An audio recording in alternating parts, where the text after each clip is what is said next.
sifahamu kitu gani nilimuoa yule. Wako wanaume wanakuwa akili inatoka alafu inarudi. Inatoka inarudi. Msaidie mumeo, kaa kitako chini.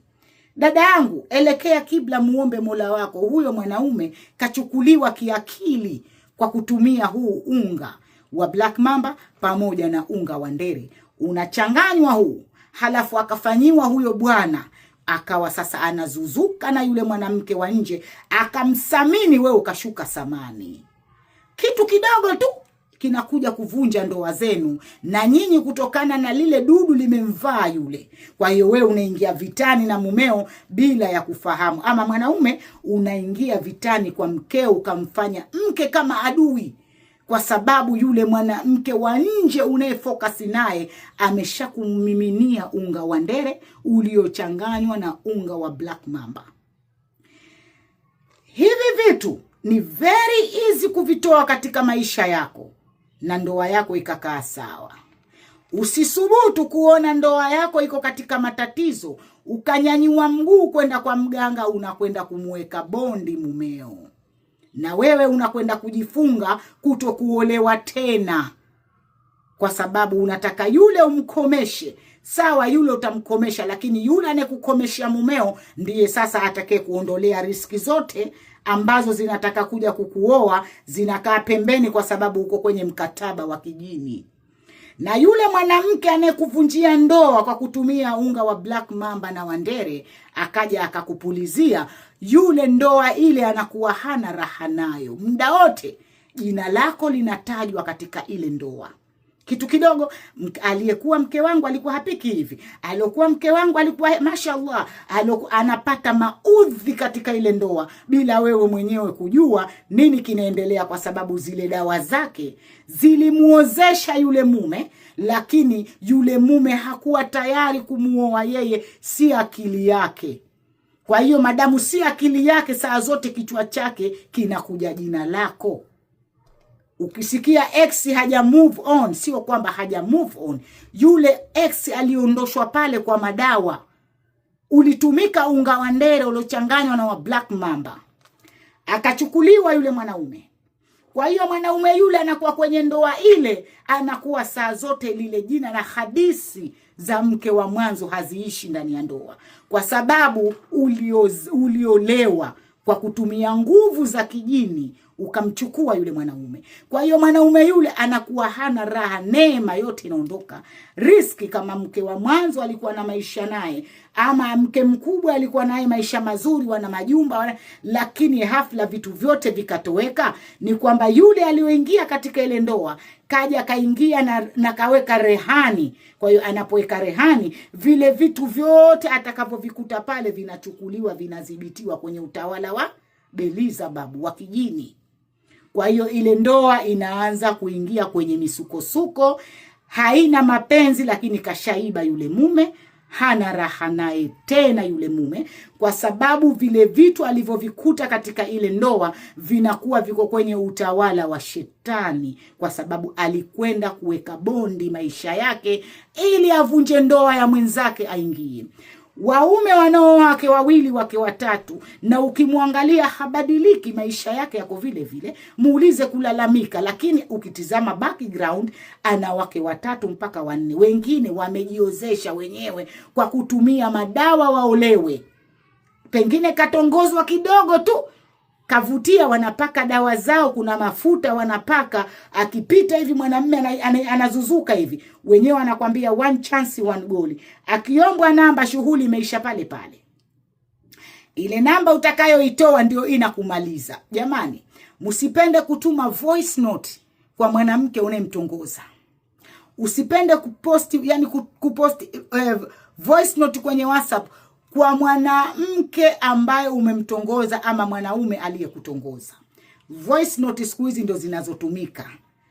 Una picha yake? Sina, nipe voice note yake. Atakwambia simu yangu ina matatizo, nitumie voice note. Umeisha. Inakwenda pale, inachukuliwa ile voice. Wakati unaongea, unachukuliwa unga wa ndere na unga wa Black Mamba, unachanganywa, unachomwa kwenye chetezo, halafu ile sauti inafukizwa hivi. Na kuna maneno anayatamka pale pale pale ndugu yangu unaanza kuchizika, unaanza kuwa tena uko na maroga dem, unamsaka yule bwana ama yule mwanamke, hujitambui, uko tayari kwa lolote, hata kumpiga mkeo umvuruge, lakini yule awe mkeo. Hayo ndio maisha ya sasa hivi, zinavovunjwa ndoa zenu zikachukuliwa, mkaondoshwa katika zile ndoa kwa panic. Ukisikia mumeo kaoa una panic, unaanza vita, kwa sababu anapokuja yule mwanaume ule unga tayari kashamwagiwa nao. Kwa hiyo ukimuona tu unapata hasira za kijini, zile hasira zinakuwa za devu, si hasira za kwako natural. Na ndio maana kidini mkaambiwa talaka haisihi, talaka haitolewi kwa hasira, ama talaka haitolewi ikiwa mwanamke mjamzito. Talaka ambayo unaambiwa aliitoa kwa hasira haisihi kwa Kiislamu, kwa sababu tayari dini yetu inajua kwamba kuna mashetani watazivunja ndoa. Ndio ile hasira mwanamume inaomjia akaiandika ile talaka, inakuwa hasira ile inatokana na unga wa ndere uliochanganywa na huu unga wa nyoka aina ya black mamba. Wanautumia sana huu waganga wa kienyeji kuachisha ndoa zenu na kufarakana na kuzitoa talaka za hasira. Baadaye ukaomba watu wamtoe mkeo muhalili umrudie, kwa sababu tayari alivyokuja yule, mkakutana na mkeo uso kwa macho, unamuona inakuja ile sura ya Lilith, lile jini linalovunja ndoa, inamkuja katika uso wake yule mwanamke. Wewe unapata hasira, unakwenda mara unampiga ngumi pale pale, sikutaki, talaka si mke wangu, unaiandika. Baadaye inakujia memory na akili yako, unasema hapana, mimi sikumuacha. Kesi hii inafanana na kesi yangu ya mtalaka wangu wa kwanza. Niko Marekani, alinipigia simu akanambia, Sharifa, kisheria wewe bado mke wangu. Nikamuuliza kwa nini? Akanambia talaka ile sikuiandika mimi, ile talaka aliandika fulani. Akanambia nije nikuache nimuoe fulani. Nikamwambia nisikilize baba, talaka ni talaka, kwa sababu ulishanikabidhi na miaka ishapita. Kwa hiyo na imesihi. Akanambia hapana, kwa sababu yule kakuacha, kashakutoa muhalili, mimi nataka nakutaka tena urudi we mke wangu.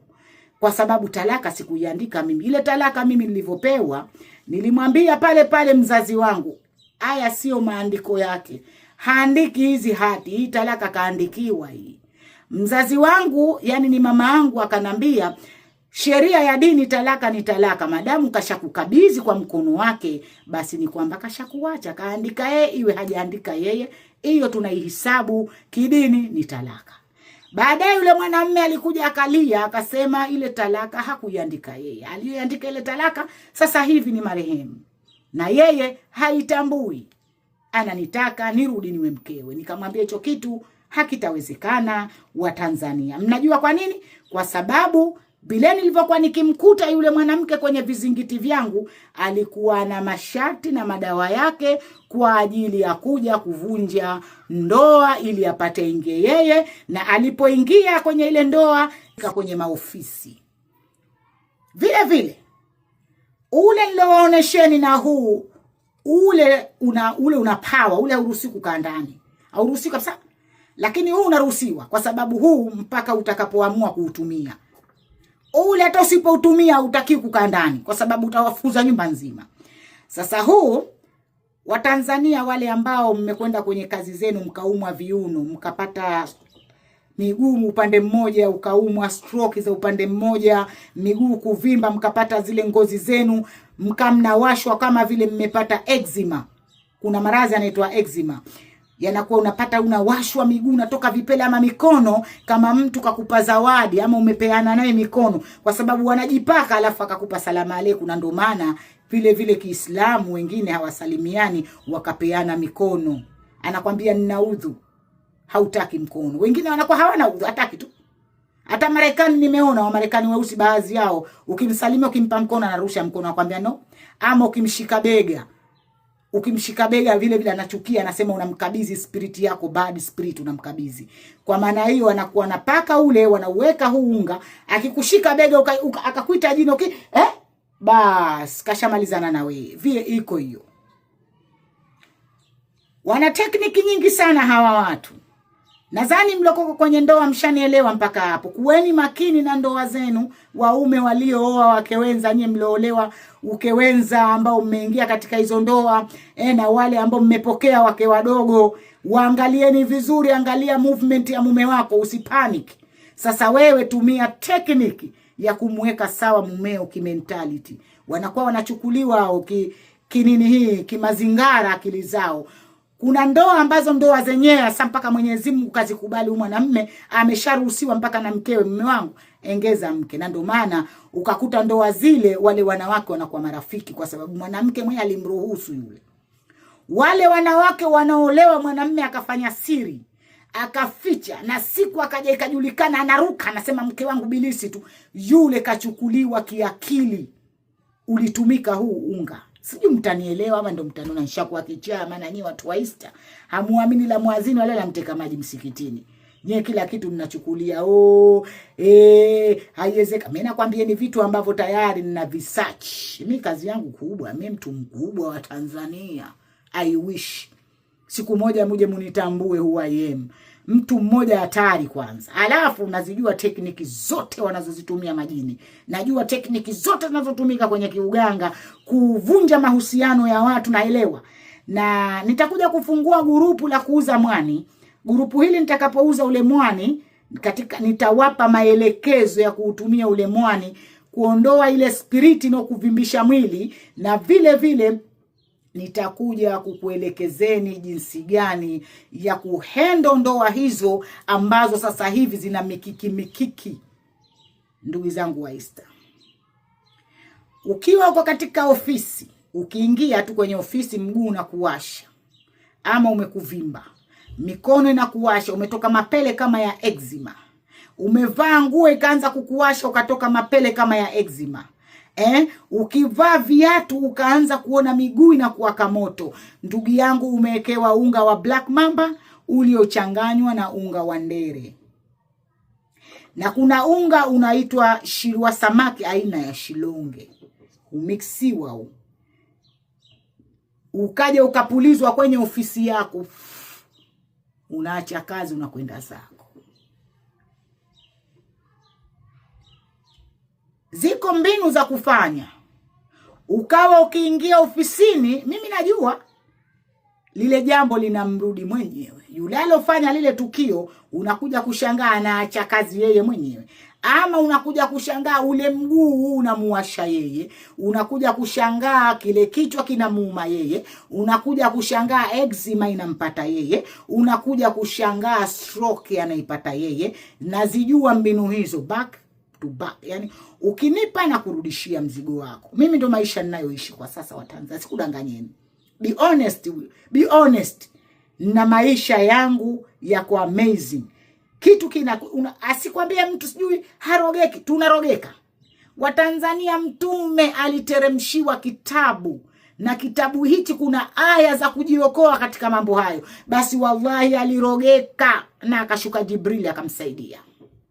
Kwenye kile kisima alivyoisoma Yasini akafungua zile fundo za nywele. Kama Mtume history yake alirogwa.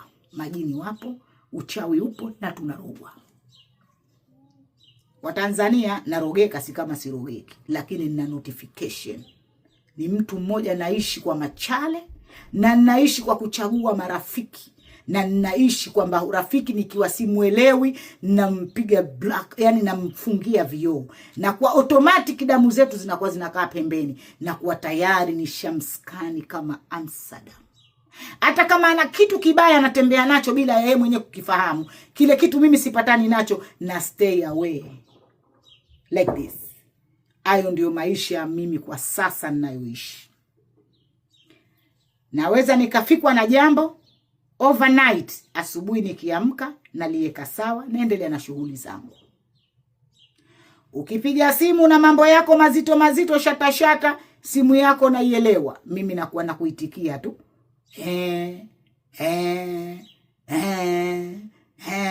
Niko busy, nitakucheki baadaye. Ndio notification zangu sasa hivi. Sikupi mashirikiano kwenye simu, sikupi mashirikiano kwenye kitu chochote. Basi jielewe, Sharifa kashakuskani, kashakutambua wewe ni nani. Who you are. Watanzania, alhamdulillahi, katika kipaji Allah alichoniteremshia kimoja cha kuutambua mziki wa majini na kukutana na yule mwanamke na nikumjua Belizabab, ndiye huyu anayetumia Balisiaga. Bwana, ili hatari sana. Majini yote yanasalimu amri, wakapiga magoti chini. Hukutana hawa kwenye bahari wakiwa wamevaa nguo zao nyeupe, wakapiga magoti, wakamsujudia yule Belizabab, wakapeleka kesi zao pale. Hawa marohani, Vibuki, Maimuna, Rubamba, Subiani, hawa ni kama mataxi driver wa ujinini. Hawa ni majini wale wadogo wadogo ambao hawana hadhi kwenye sekta ya ujini. Wanatumika hawa kwa waganga wa kienyeji. Wanatumiwa kama vibaraka. Wanakwenda kule kwenye lile jumba kubwa kwenda kuomba, wanapiga magoti, yule anakwenda na kama kesi ngumu anajibiwa, ama kama kule ujinini kazarauliwa, anarudi huko anamhangaisha mganga. Ndio pale mganga anakuhangaisha, njoo kesho bado dawa sijafanya, njoo kesho kutwa bado dawa sijafanya, sijui kuna kitu fulani hakija, kwa sababu yule jini aliyemuomba anamhangaisha, bado hajampa ile ratiba lini dawa hii tutaifanya, kwa sababu yule jini mwenyewe anakwenda kuomba majini wakubwa, kwa sababu wale Rubamba, Subiani, Maimuna, Junani, wale Kibuki, wale ni wadogo wadogo kama vile mahausigeli wa kwenye ile sekta kubwa. Kwa hiyo wale mpaka wende kule wakakabiliane nao na wapewe ruhusa, ndo wanarudi huku wakaleta zile mambo. Shona, na hawa majini wakubwa ndo wanawatumia hawa matajiri kutoa sadaka na makafara ya watoto wao vile vile.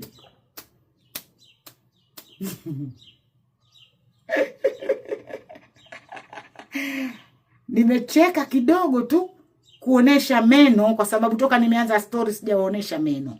Niko very serious. Majini wadogo wadogo hawa wanaotumika, kwa sababu wale ni kama vile matawi, ama tunasema wanaweka kama promotion, wale ndio wanafungua yale matawi madogo madogo ya zile sekta za uganga, wakaingiza biashara na kipato chao kwa kukuchukueni, kukuingizeni makundi kwa makundi. Wakati pale wanashindana, yule Iblisi anashindana, yule malaika alofukuzwa peponi akasema nitawaingiza makundi kwa makundi, na akajibiwa kila atake kufuata wewe atakutana na Jahannam. Kwa yale makundi kwa makundi, ndio hivi tunavyoingizwa kwa tekniki. Usifikirie utashikwa mkono ukaambiwa twende kwenye zina, twende kwenye shirki. Hapana. Utaletewa mtihani, utamsahau Mungu, utamsujudia jini. Pale ndo unaingia kwenye shirki, ukaenda kufikana na finari Jahannam. Utapatwa muwasho, utavutiwa na mtu, utakwenda kulala naye, umeingia kwenye zina ambayo itakuteketeza wewe mwenyewe binafsi na kukufunga. Shirki, unakwenda kukata ndugu zako boom boom bila mwenyewe kujifahamu.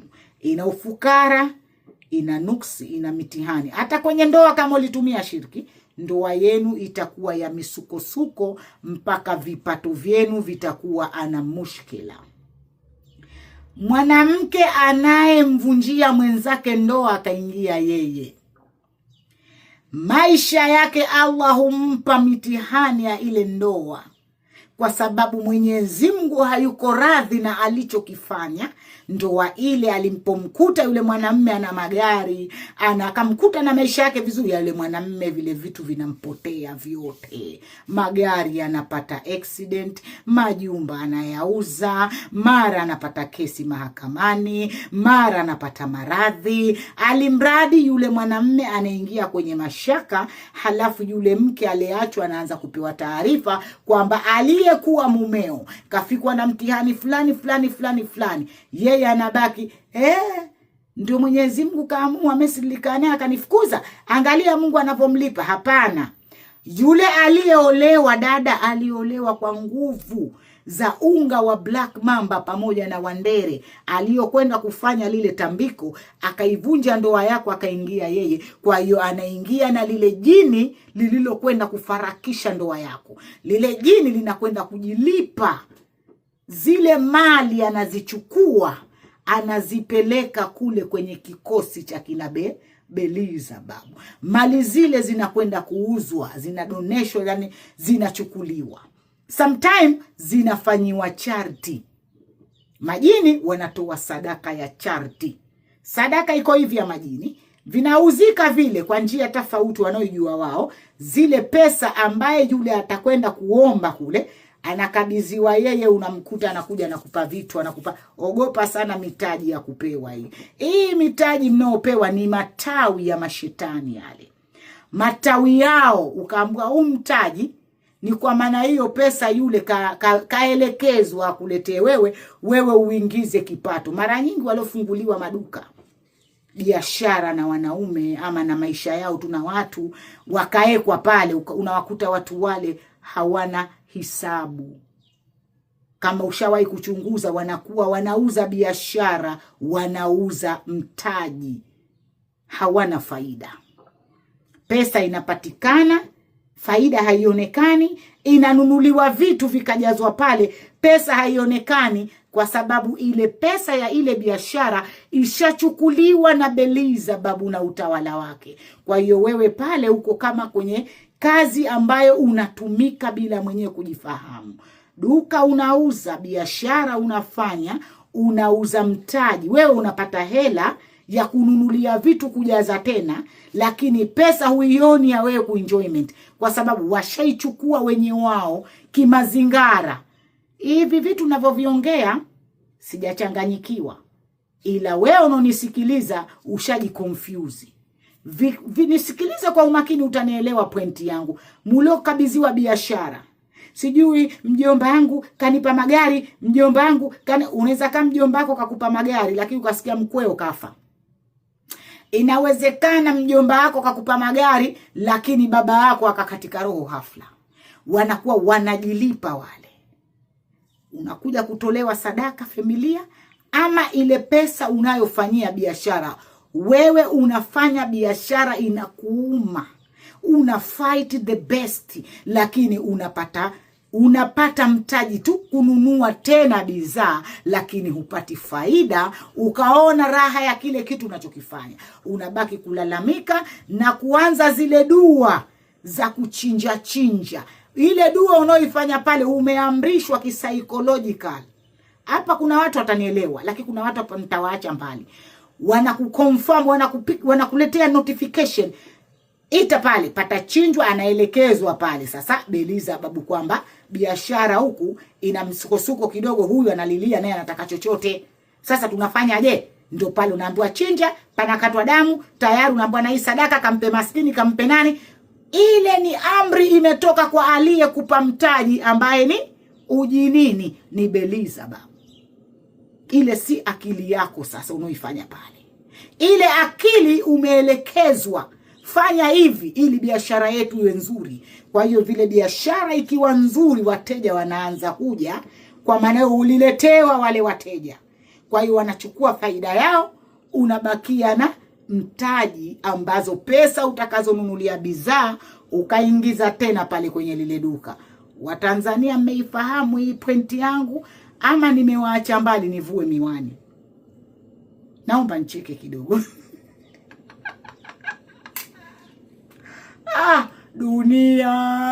Dunia maringi, dunia ina tekniki. Msipokaa mkacheza kwa step, basi mtakuwa watumwa siku zote wa utawala wa devil plan. Jaribu kujielewa. Na wale watu mnaona wambea wanachukua habari wakazipeleka aidha kwenye kazi zako, kwa bosi wako, kwa nani, wale ni watu ambao wanatakiwa wapeleke notification kule kwamba kuna hichi, kuna hichi, kuna hichi, kuna hichi. Kuna kila njia za kuwatambua. Mimi ndio maana wa Tanzania naishi maisha kama swala. Sina rafiki, sina maingiliano na mtu. Na mtu akitaka kunizoea, sizoeleki mpaka nimskani. Nikimskani nikiridhika, namzoea, lakini si wa kumpa habari zangu. Namzoea kwa ajili ya story na mambo ya kawaida, na si deep. Ndio life unayoishi. Mimi ukinipenda sawa, ukinichukia sawa. Ndio tuko kwenye dunia, kupendana na kuchukiana ndio system tuloletewa. Na kawaida mbaya wako huwa anakuwa karibu na wewe, Hakuna mbaya ambaye yuko kijiji cha tatu. Mbaya wako anakuwa yuko karibu naye ambaye mnanunua hata askrimu mkala. Sijui mmenielewa mpaka hapo. Naomba kwa leo tuishie hapa kuzungumzia huo unga, nadhani mshaelewa. Huo ni unga wa Black Mamba, nimeuvalia gloves kwa sababu ni unga mkali sana. Ukikushika hivi unawashwa, unafanya eczema kwenye ngozi. Ni mkali sana ule unga. Ule unga na kwenda kupeleka kwa mtu ambaye amenipatia huu, yeye kanunua. Kwa hiyo namrudishia mwenyewe. Alionipatia unga huu anafanya kazi sehemu fulani hivi, sasa sijui mwenyewe ana kazi nao gani, namrudishia mwenyewe. Nimekuja hapa kuutolea maelezo na kukufahamisheni kwamba mnapokuwa kwenye kazi zenu mkavimba miguu, mkaumwa viuno, wengine unawekwa kwenye masinki ya choo alafu na flashi. Kwa hiyo ukenda ukikalia kile kiti cha choo, yani ile sinki, unaanza kuumwa kiuno, ukawa ikifika nyakati za usiku kiuno kinakuwa moto unaanza chini kwenda kwenye nyayo ama kutoka chini kuja juu. Nadhani mpaka hapo mtakuwa mshaelewa. Asanteni sana kwa kuangalia vipindi vyetu vya kutisha ama vya kustajabisha. Ni mimi si mwingine ila ni Brigadier Submarine Underwater Bullet. Watanzania mtu mkubwa mimi. Mtu mkubwa kweli kweli, msinichukulie poa na jichetu huwa tu hapa mitandao. Na siku zote nakwambieni mimi nitakuja kuolewa na mume, nyinyi wenyewe mtashangaa. Kwanza si mzinifu, atakuwa si mzinifu, atakuwa yuko very straight kama mimi. Mimi niko very honest. Sitaki na kutaka. Yani sina sijui life is too short. Kama sikutaki sikupe attention. Alafu na wehuka. Nikiongea na wewe naanza kuwehuka ili unione what is this? What is this? Kwa sababu sikutaki. Kona kuektia vitu ambavyo vikuudhi uende zako.